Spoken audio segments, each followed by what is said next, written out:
Para nelayan berada di laut lepas. Kaum ibu sedang sibuk di dapur. Anak-anak usia sekolah menikmati hari libur.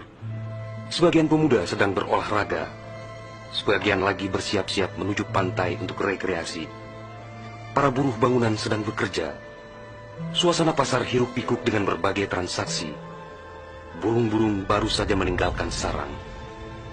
Tiba-tiba pukul 7:58 waktu Indonesia Barat, hari Ahad, 26 Desember 2004, bumi Serambi Mekah berguncang dahsyat.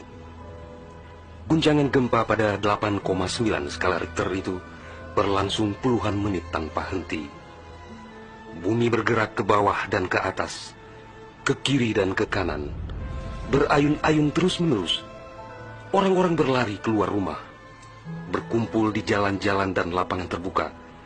Mereka seperti berada dalam tampi. Kepala terasa pusing, sehingga banyak yang terjerembab ke bumi. Suara azan Allahu Akbar berkumandang dari menara-menara masjid dan menasa. Suara zikir pun membahana di mana-mana. Jutaan mulut manusia melafazkan asma Allah dan Rasulullah secara terus-menerus. La ilaha illallah, Muhammad Rasulullah.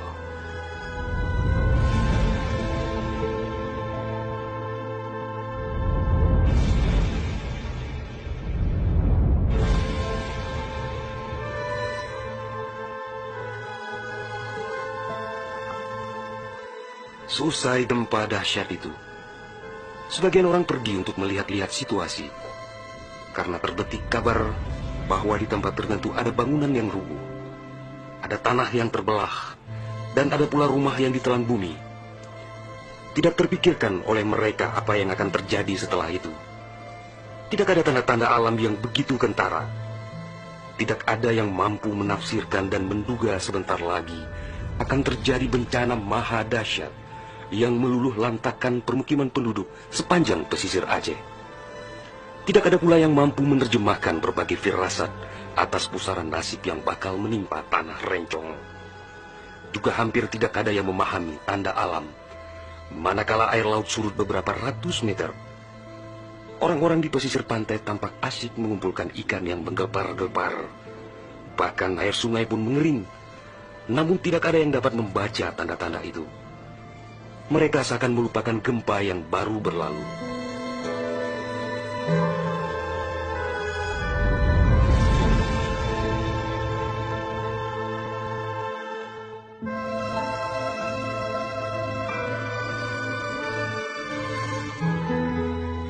Di berbagai tempat, orang-orang sibuk memperbincangkan gempa sangat dahsyat itu yang belum pernah mereka alami. Namun tak lama kemudian orang-orang mendengar bunyi dentuman sangat keras, disusul suara gemuruh dari arah laut. Bunyi dentuman itu terdengar sepanjang pesisir Aceh Besar, Banda Aceh, Aceh Jaya, Aceh Barat, dan Nagan Raya. Orang-orang mengira itu adalah bunyi bom. Memang sebelumnya sering terdengar bunyi bom yang menghiasi kehidupan orang Aceh ketika itu, karena Aceh dalam situasi konflik bersenjata. Orang-orang pun bertanya dalam hati, mengapa masih ada pihak yang tega berperang dalam suasana yang begitu menakutkan?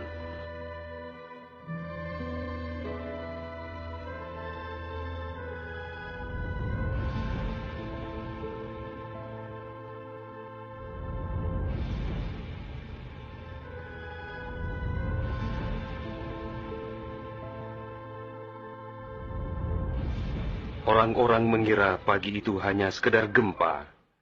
Mereka sama sekali tidak menduga bahwa bunyi dentuman keras tersebut adalah akibat patahan lempengan bumi yang berpusat di Samudra Indonesia, sekitar 149 km sebelah selatan Calang Aceh Jaya.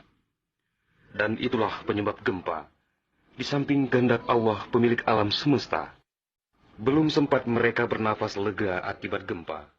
Dalam suasana gebalau dan kucar-kacir itu, tiba-tiba daratan diterjang air laut.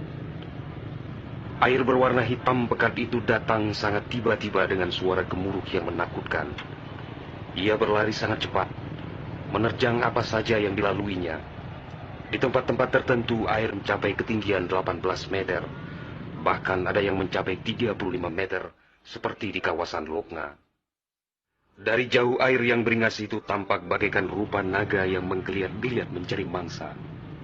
Air dengan kecepatan 900 km per jam itu bagaikan bulldozer yang melumut apa saja yang ditemuinya. Orang-orang berusaha menyelamatkan diri dengan berbagai cara. Namun hampir semua orang, hewan-hewan, benda-benda, rumah, lakbatat kaye bate, digulung air itu tanpa kecuali. Semua wilayah yang dilaluinya pun hancur berkeping-keping. Air laut yang datang menyamai kecepatan pesawat terbang itu, ternyata namanya tsunami.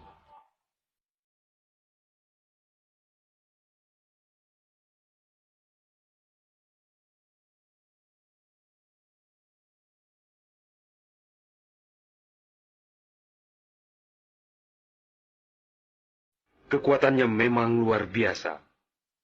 Kapal apung PLN yang diparkir di perairan Uleliu, Banda Aceh, digelandang tsunami sampai 3 kilometer ke darat. Kapal itu sekarang menjadi objek wisata tsunami.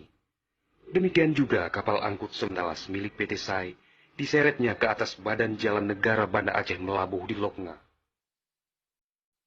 Kapal-kapal nelayan ukuran besar yang diparkir pelabuhan ikan di Lampulo, Banda Aceh, banyak yang terdampar ke pusat kota. Termasuk mesin cetak harian Serambi Indonesia digerungcut di bawah tsunami sejauh 1 kilometer. Kendaraan roda 4 hancur tak berwujud.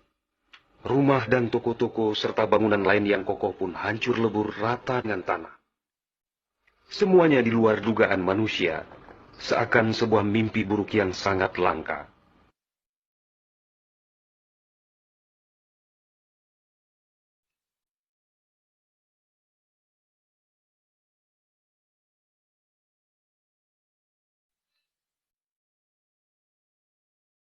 Setelah kira-kira 15 menit air laut itu beraksi, suasana pesisir Aceh pun lengang, sunyi, sepi, senyap, dan hening yang tak bisa dilukiskan dengan kata-kata.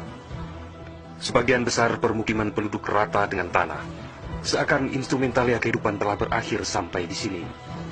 Ratusan ribu orang nelangsa, teduk tesepuh, telok ngonjaro, teingat kedro hanaledaya, atau terduduk lunglai bersilang tangan, mengingat nasib tiada berdaya.